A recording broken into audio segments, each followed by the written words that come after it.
14 जनवरी को मकर संक्रांति का त्योहार मनाया जाएगा। संयोगवश इस दिन शर्तिला एकादशी भी है। मकर संक्रांति पर शर्तिला एकादशी का संयोग करीब 23 वर्ष बाद बना है। इससे पहले यह संयोग 2023 में बना था।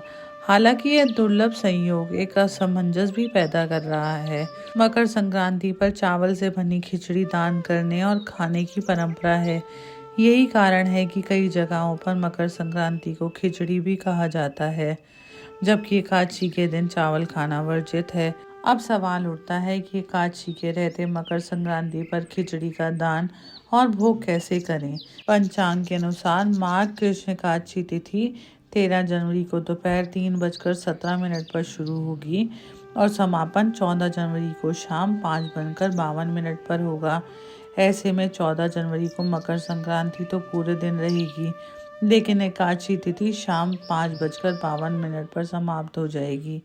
आप 14 जनवरी को तिल, गुड़, गर्म कपड़े आदि दान करें। खिचड़ी 15 जनवरी मकर संक्रांति के बाद जब एकादशी तिथि समाप्त हो जाए या उसके बाद बनाएं और खाएं, या फिर खिचड़ी के स्थान पर तिल गुड़ का सेवन करें ताकि एकादशी का व्रत और मकर संक्रांति का पुण्य दोनों का लाभ मिले, क्योंकि एकादशी पर चावल खाना निषेध है। एक तर्क यह भी है कि सनातन परंपरा में सभी शुभ तिथियां और व्रत त्योहार नियम और बाध्यता से मुक्त होते हैं, इसलिए पर्व त्योहारों पर कोई भी शुभ कार्य या रीति रिवाज निसंदेह पूरा किया जा सकता है। वैसे भी 14 जनवरी को मकर संक्रांति है। इस दिन सूर्य उत्तरायण के हो जाएंगे, यानी इस दिन सूर्य उत्तर दिशा की ओर संचरण करेंगे। शास्त्रों में उत्तरायण को देवताओं का काल माना गया है और देवताओं के काल में किए गए किसी भी संस्कार का फल कई गुना अधिक शुभ होता है। मकर संक्रांति के दिन सूर्यदेव की आराधना को विशेष फलदायी माना गया है। इस दिन सूर्यदेव से पहले पवित्र नदी में आस्था की डुबकी लेने से आदमी के सारे पाप नष्ट हो जाते हैं।